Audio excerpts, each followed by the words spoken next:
Hello बच्चों, मैं Pinky teacher PV गढ़ा परम शांति इंग्लिश स्कूल न्यू बचाऊ से आज 10th क्लास के बच्चों को 7 लेसन जन्मभूमि ये काव्य पंक्तियाँ दी गई हैं। इसका मैं आप बच्चों को अर्थ बताती हूँ। तो देखो बच्चों, पहले ये हम पढ़ लेंगे पूरा। जननी जन्मभूमि प्रिय अपनी, जो स्वर्गादपि चिर गरियसी, जिसका गौरव भाल हिमालय, स्वर्ण धरा हस्ती चिर श्यामल, ज्योति ग्रंथित गंगा यमुना जल, वह जन जन के हृदय में बसी। बच्चों, हम इसका अर्थ देखेंगे, बड़े ध्यानपूर्वक सुनेंगे कि कवि हमारी जन्मभूमि भारत माता का गुणगान करते हुए कहते हैं कि हमारी जन्मभूमि भारत माता स्वर्ग से भी अधिक श्रेष्ठ है। हमारी जन्मभूमि भारत माता हमारी मातृभूमि का मस्तक हिमालय है, जो देश का गौरव बढ़ा रहा है। हमारे देश की सुनहरी धरती सदा प्रफुल्लित और पुलकित रहती है। हमारी मातृभूमि गंगा यमुना जैसी पवित्र नदियों के निर्मल जल से गूंथी हुई हैं। ये नदियाँ हमारे देश के प्रत्येक व्यक्ति के हृदय में बसी हुई हैं। अभी ये सेकंड में आ जाइए पैराग्राफ में। तो सेकंड पैराग्राफ बच्चे हम देखेंगे। जिसे राम लक्ष्मण और सीता बना गए पद धूल पुनीता, जहाँ कृष्ण ने गाई गीता, बजा अमर प्राणों में बंसी।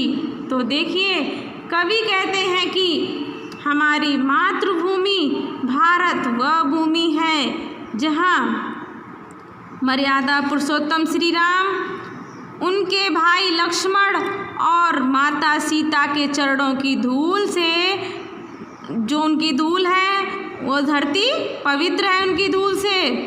इस भूमि में भगवान श्री कृष्ण ने अपनी बंसी की धुन से जन जन के हृदय में अमिट छाप छोड़ी है और उन्होंने भगवत गीता अमर जैसे काव्य की रचना करके लोगों को ज्ञान का उपदेश दिया है। अभी बच्चों आगे आ जाएंगे, आगे देखेंगे नेक्स्ट पैराग्राफ। सावित्री राधा सी नारी, उत्तरी आभा देहि प्यारी, शिला बनी तापस सुकुमारी, जड़ता बनी चेतना सरसी। इन पंक्तियों में कवि क्या कहते हैं हमारे देश में सावित्री, राधा जैसी महान नारियां हुई थीं, जिनकी आभा से मानव जाति अलौकिक है। सुकुमारी नारी तपस्विनी अहिल्या तापसशिला बन गई और एक जीती जागती नारी चेतन से जड़ अर्थात निष्प्राण हो गई। अभी आगे आ जाइए। शांति निकेतन जहाँ तपोवन, ध्यानावस्थित हो ऋषि मुनिगण, चित्त नभ में करते थे विचरण, जहाँ सत्य की किरणें बसती। कवि कहते हैं कि हमारी जन्मभूमि की महिमा निराली है। कवि क्या कहते हैं कि हमारी जन्मभूमि की महिमा निराली है। यहाँ शांति निकेतन जैसा तपोवन है, जहाँ ज्ञानी ऋषि मुनि ध्यान मग्न होकर ज्ञान रूपी नौ मंडल में विचरण करते। हमारा देश सत्य के प्रकाश से अलौकिक है, अर्थात यहाँ सत्य का बोलबाला है। अभी आगे आ जाओ, ये देखिए पैराग्राफ।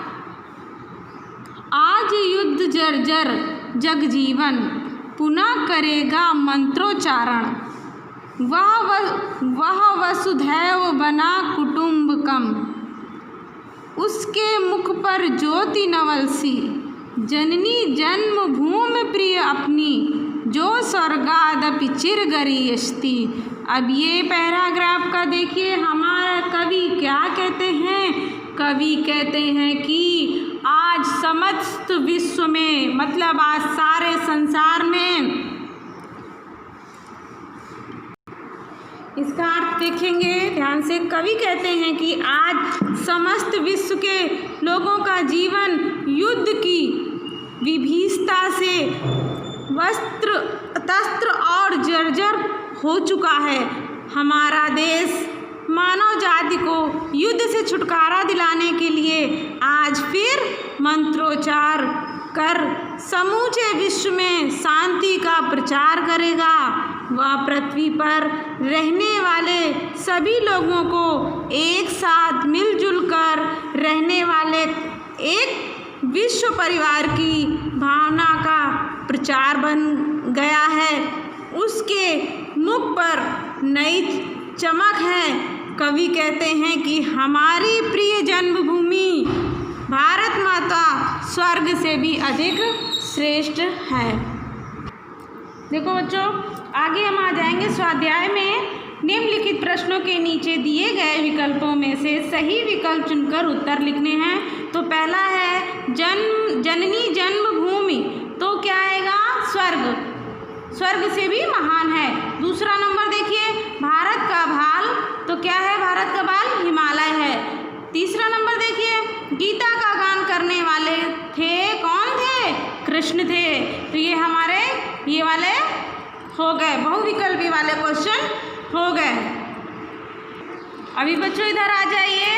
ये दिया गया है आपका निम्नलिखित प्रश्नों के एक एक वाक्य में उत्तर दीजिए। हमने अर्थ पढ़ा था तो उसी से हमें एक एक वाक्य में उत्तर देना है।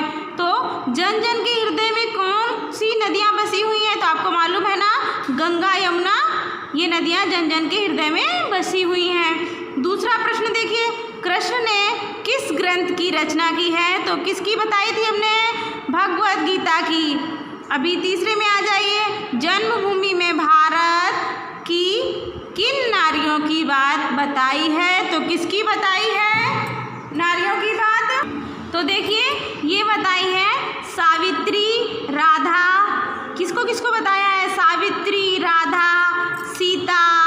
हाँ, ये सब नारियां बताई हैं। किनका किनका नाम लिया है? सीता, सावित्री, राधा, सुकुमारी। हाँ, तो ये नारियों का, उसमें नारियों का इनका नाम लिया गया। तो आपको आंसर मिला इसका। जन्मभूमि में भारत की किन नारियों की बात बताई है? तो इसका आंसर हमने बताया ना बच्चों को कि सीता, राधा, अहिल्या।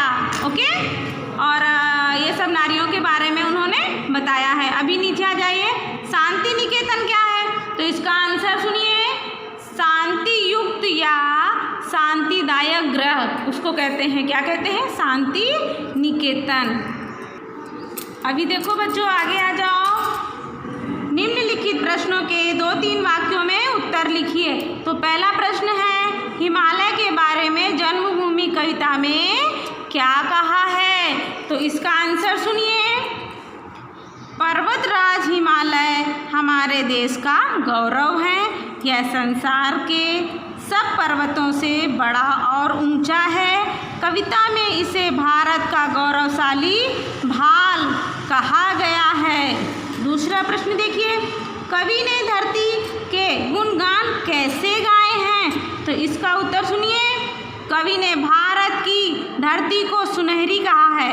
कवि ने कहा है कि हमारी धरती सदा प्रफुल्लित और पुलकित रहती है।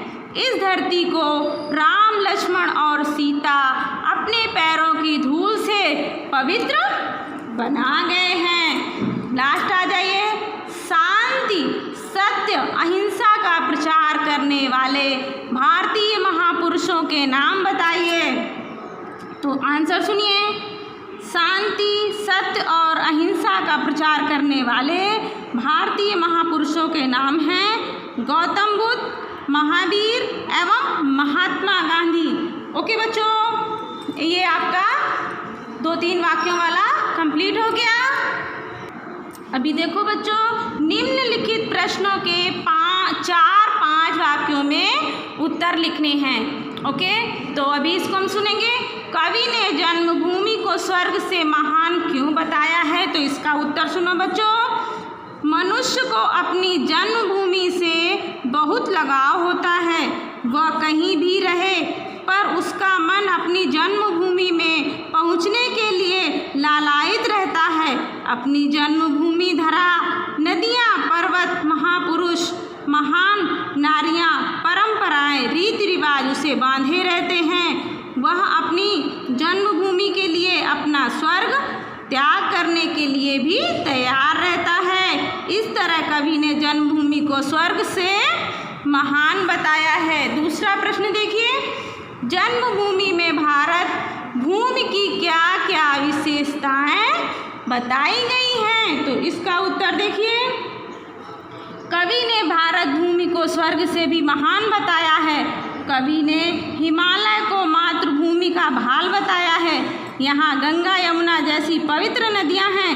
भारत की धरती सुनहरी और हरी भरी है। राम लक्ष्मण सीता ने इसे अपने चरण रज से पवित्र किया है। भगवान कृष्ण ने इस धरती पर भगवद गीता की रचना की है। सावित्री, राधा तथा अहिल्या जैसी महान नारियों ने की आभा से मानव जाति अलौकिक है। ऋषि मुनियों ने ध्यान तपस्या से अद्भुत ज्ञान प्राप्त किए। भारत जग में भ्रातृ भावना और वसुधैव कुटुंबकम के प्रचार की दिशा में कार्यरत है। आगे आ जाइए। कविता के आधार पर भारतीय नारी की महानता का वर्णन कीजिए।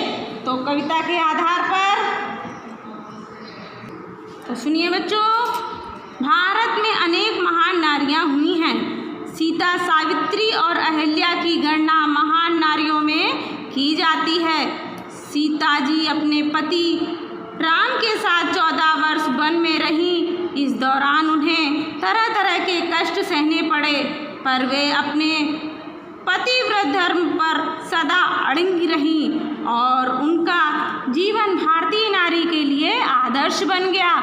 सावित्री महान पवित्रता नारी थी। उन्होंने यम से अपने पति का प्राण बचाया था। अहिल्या गौतम ऋषि की पत्नी थी। पति के शाप के कारण वे शिला बन गई थी। श्री राम के चरण स्पर्श से अहिल्या का उद्धार हुआ। सीता, सावित्री और अहिल्या हमारे देश की महान नारियां थीं। लास्ट प्रश्न है, भारत विश्व शांति दूत क्यों कहलाता है? तो इसका आंसर सुनिए। भारत एक शांति प्रिय देश है। सत्य, अहिंसा हमारे राष्ट्रपिता महात्मा गांधी के आदर्श सिद्धांत थे। हमारा देश इस आदर्श का अक्षरश पालन करता है। जब भी कभी विश्व में किसी देश में शांति भंग होती है तो भारत सबसे पहले आगे आकर शांति स्थापित करने की दिशा में पहल करता है। भारत की शांति सेना राष्ट्र संघ के तत्वाधान में शांति स्थापित करने का कार्य करती है। शांति स्थापित करने में सदा अग्रणी रहने के कारण भारत को विश्व शांति दूत कहा जाता है। देखो बच्चों, अभी यहाँ आ जाओ। निम्नलिखित पंक्तियों का भाव स्पष्ट करना है। जिसका गौरव भाल हिमालय। तो क्या इसका आंसर आएगा? मनुष्य के शरीर में उसका भाल यानी कपाल सबसे महत्वपूर्ण अंग माना जाता है। हिमालय संसार में सबसे बड़ा और सबसे ऊंचा पहाड़ है। इसे भारत का सिर कहा जाता है। इस तरह हिमालय भारत का गौरव है। दूसरा देखिए, जड़ता बनी चेतना सरसी। इसका आंसर आएगा गौतम ऋषि की पत्नी तपस्विनी अहिल्या पति के शाप के कारण शिला के रूप में परिवर्तित हो गई थी। एक जीती जागती नारी चेतन से जड़ बन गई थी।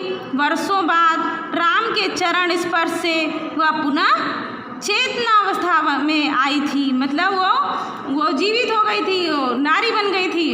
अभी लास्ट में देखिए, वह वसुधैव बना कुटुंबकम। इसका आंसर है आज चारों ओर युद्ध का माहौल है, पर भारत मानव जाति को युद्ध से छुटकारा दिलाने के लिए मंत्रोच्चार मीन्स सुझाव के द्वारा विश्व में शांति का प्रचार करने में लगा है। वह पृथ्वी पर रहने वाले सभी लोगों को परिवार की तरह मिलजुल कर रहने की सीख दे रहा है। अभी देखो बच्चों, निम्नलिखित शब्दों के समानार्थी शब्द लिखने हैं। तो ये समानार्थी शब्द जननी का क्या होगा? माता, ज्योति का प्रकाश, शिला का पत्थर, विचरण का विस्तार करना, गौरव का महत्व, पुनीत, पवित्र।